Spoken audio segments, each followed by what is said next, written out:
Welcome to Three Count Commentaries. This is your host, MongoSlade. So today we're going to talk about WWE Most Wanted Treasures, which episode 3, which features Jerry Lawler and his epic feud with Andy Kaufman. So this episode, I'm about to call it a documentary again. This episode focused a lot on Jerry Lawler in Memphis. So specifically, what they wanted was Jerry Lawler's King of the Ring gear, his debut gear. From 1993, the blue crown and the blue robe. And they wanted this because they don't have a lot of Jerry Lawler. In fact, they don't have any Jerry Lawler material from his WWE run. So they decided that they wanted something from Jerry, and that specifically is what they wanted, the blue crown and the blue robe. They also wanted the neck brace that Andy Kaufman wore on David Letterman. So they wanted that too. And that's really all they were looking for when it comes to Jerry Lawler. So they called Jerry Lawler up on the phone. Jerry Lawler actually admitted that he had the blue robe and the blue cape, that he still had those up in his attic, and that he wasn't really interested in parting with them. But, Dan Brown's just like, look, we got nothing Jerry Lawler. So we want to get some Jerry Lawler stuff into this warehouse. And this entire episode was basically the episode about Lawler and Kaufman. Everything they really did was about Lawler and Kaufman. Jerry Lawler basically, he still had the Lawler versus Kaufman championship belt when they went to his house. They went to Jerry Lawler's house. He still had the championship belt, the 1982 championship belt that had both him and Andy Kaufman on it. And he basically talked about how this was the greatest thing that ever happened to his career, and that he wouldn't still be there in wrestling right now if it wasn't for Andy Kaufman. And I don't know if he's giving Kaufman maybe too much credit.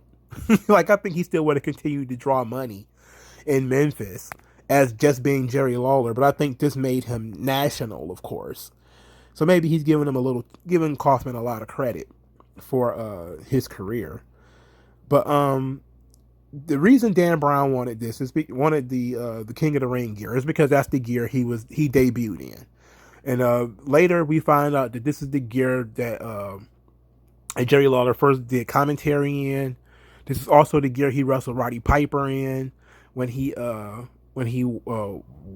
95 King of the Ring, I want to say it was.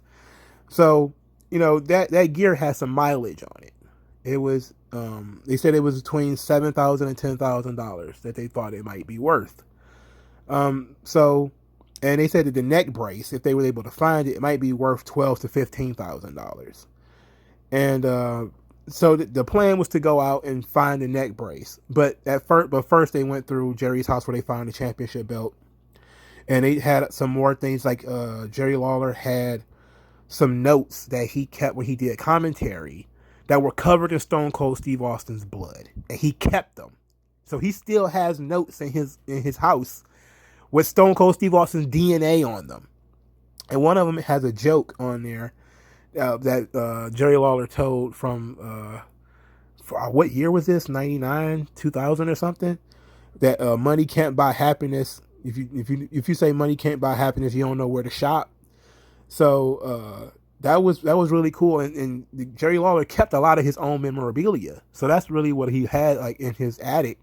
He's just got so much stuff of his. He got like his drawings, old championships and stuff like that he won. Like I believe that the AWA belt is still in there. It's still at his house. At this point in the documentary episode, who cares? The King admitted he didn't like doing commentary. He said that he never really liked doing commentary. It's never as fun as wrestling.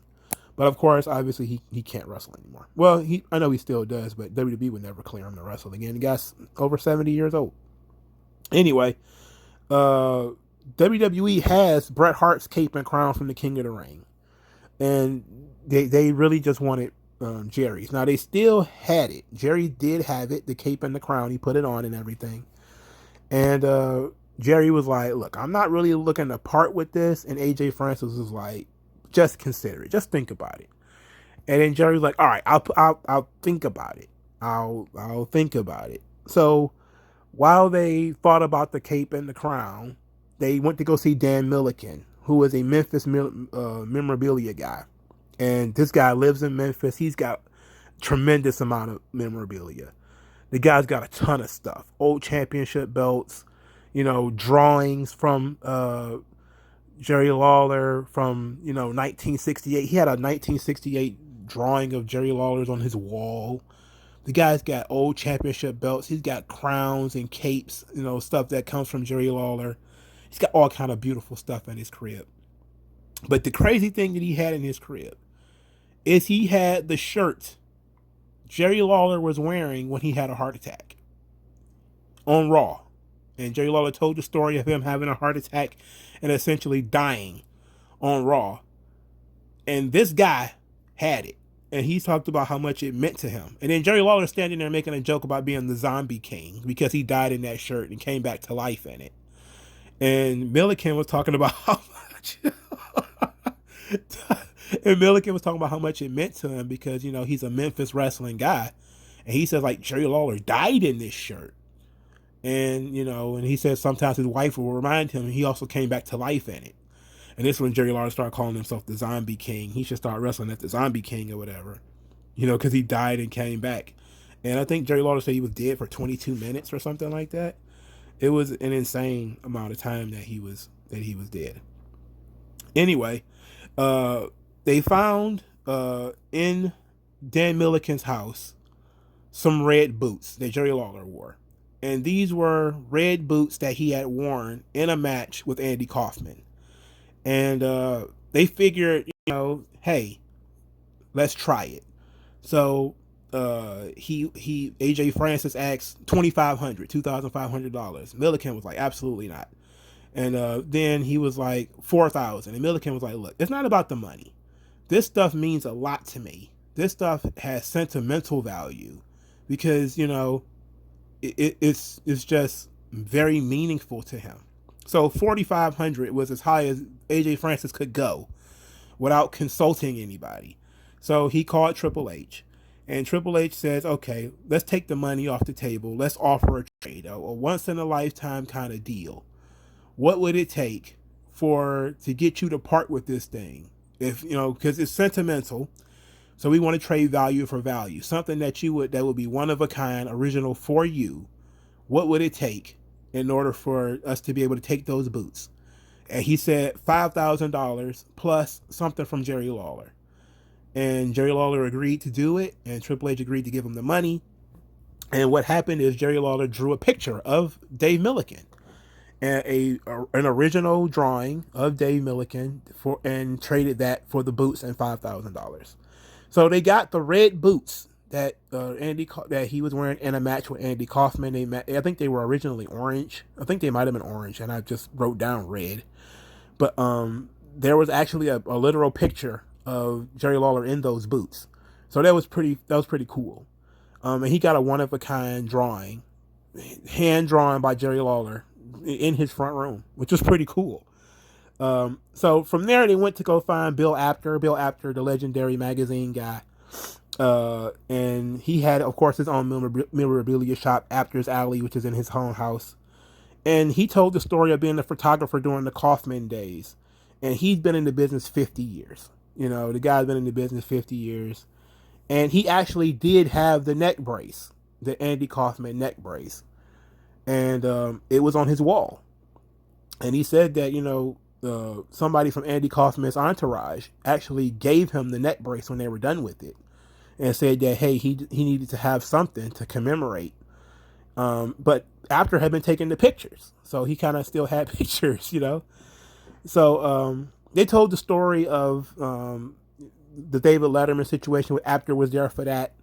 And, that the original idea was that they were going to sing. It was going to be Lawler and Kaufman were going to sing a song together. What the world needs now is love or something like that. And Lawler basically was like, that's a great idea, but we can't wrestle each other after that. It's kind of over. And then Andy Kaufman was the one who suggested the slap. And then King was like, well, look, I can't do that. We can't do that. And then Kaufman would tell him like, but wouldn't it be cool though if we could do that? And then, Kaufman would then goad Lawler into slapping him on Letterman, and they talked about how incredible that was, and how, and Bill Apter said, look, that was the first shot of sports entertainment. You know, like that was when wrestling went national. That is the shot that created WrestleMania, because now you have a national TV audience seeing pro wrestlers do stuff with celebrities. First time it's ever been done. Now, I'm almost certain it's not the first time it's ever been done. I don't believe it was the first time it ever been done. But it was a major.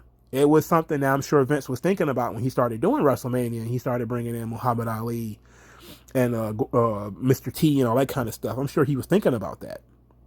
So, you know, AJ Francis, you know, basically said, hey, look, we've been looking for this. You know, we would like to be able to put this neck brace in the, you know, if WWE was to do a physical Hall of Fame, we think this deserves to be there.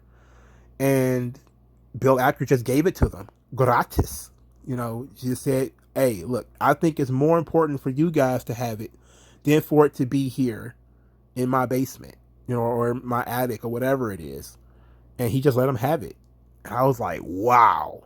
Now, Bill Apter is a great man. You know, he's a great dude. He's one of my favorite non-wrestler guys. Like, I really do like Bill Apter. And so it was really cool of him to give them the neck brace. Even though it didn't look, you know, 40 fucking years old. It really didn't. You know? But he said that it had been with him as he moved houses multiple times. Like, he really cherished it. But he felt like if they were really going to do a Hall of Fame or something like that, that deserves to be in it. And I was like, that's fantastic. So after that, they took all of the stuff back to the warehouse, the boots and the neck brace. And there they meet Jimmy Hart. And Jimmy Hart had brought some Andy Kaufman stuff, because he used to manage Andy Kaufman when he was in Memphis. So he brought Andy Kaufman's sunglasses that he had been wearing, his Elvis sunglasses. And he had also brought one of Andy Kaufman's elbow pads that he had wore. So he donated those to the WWE. And then he was sort of there also to talk to Jerry Lawler, to try to add some emotional manipulation to Jerry Lawler, to get him to give up that robe and the crown, even though it didn't have shit to do with Andy Kaufman. It was just kind of, you know, hey, it would be nice if you would, you know, it's great for the fans. Let's do it for the fans. And Jerry ended up selling the robe and the crown for $10,000, as if he needed the fucking money. Right? But he ended up selling it for $10,000. And then we find out that the crown that Bret Hart wore at the King of the Ring, 1993, was actually one of Jerry Lawler's crowns. And that Jerry Lawler had donated that crown to the WWE. And that's why the crown and the robe didn't match, because Vince had a robe. He didn't have a crown. But, you know, Jerry Lawler brought the crown in. So the crown that they crushed, that, you know, Jerry Lawler ended up crushing, is one of his crowns already. But, of course, that goes into the Bret Hart section of the Hall of, when they do build a physical Hall of Fame. And they all but admitted that's what they're trying to do now. You know, they've pretty much come out. They pretty much had to give it away and say that that's what they're doing, is that they're kind of building a Hall of Fame. You know, they kind of had to tell it, you know, but I'm guessing it's coming. But this was really good too. You know, these things are always a nice mixture of wrestling history and fun adventures, and you get to meet true, you know, guys who are historians and love the business. You know, fans and people who participate on a different scale than a wrestler. Really good stuff. But let me know what you guys think in the comment section below. Like this video, share this video, subscribe to the channel. Thank you guys for your time. Follow the hashtag 3Count commentaries. If you want to donate to the channel, please do either via Subscribe Star or via Cash App at any point. Thank you for your time, and I'll talk to you guys later, man. Peace.